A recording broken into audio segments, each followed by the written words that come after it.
How are we going, everybody? It's that time of the year where you need to feed your citrus trees. They all need a good feed, and I'm going to use our superfood palletized organic pellets, that is, with their black grit stuff. But back onto the citrus.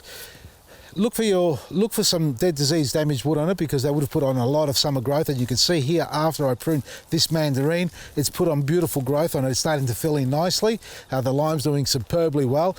This hasn't got any fruit, the lime has, and they're going to need their energy. So normally we feed twice a year generally, but I'd say every 3 months. So the change of every season is a good time to feed your trees, but don't overfeed. It's better to give them less. And what we're doing, and I should change that, I shouldn't be saying feed your trees. It's time to feed the microbes, because the trees are going to be hungry. They're going to be tapping on the microbes' door, asking for some potash, some calcium, magnesium. They're going to be searching for that, and what we need to do is actually enhance and populate the microbes in the soil, and that's what superfood with black grit will do.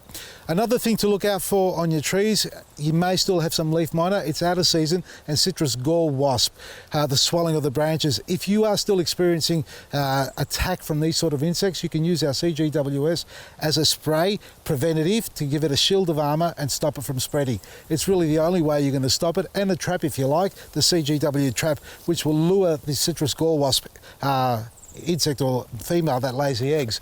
Now down here, when we fertilise, folks, I get a lot of emails, people asking me, do I pull the mulch back, or can I fertilise straight over the top?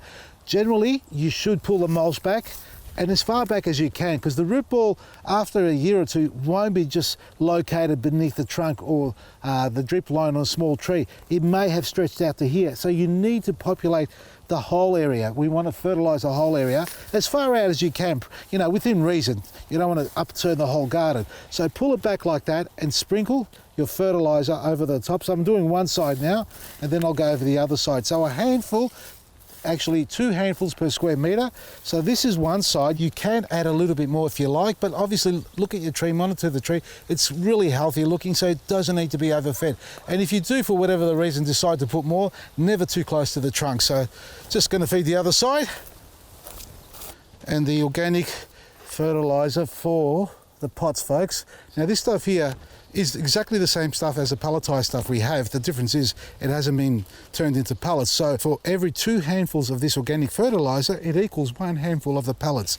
And that's why we say to use this stuff around pots, because you don't need to put as much, well, it won't be as much by comparison. So a handful around the large pot like that, and then add the biostimulant, which is the EcoButch and Liquid Gold, to activate it, and that way the tree will start feeding with the microbes beneath the soil, or getting its fertiliser that it needs from all the microbes and fungi that lives within the soil. Folks, you can find superfood and other great products on our website, Vasili'sGarden.com, and it is Valentine's Day weekend sale, so we're giving up to 85% off everything online.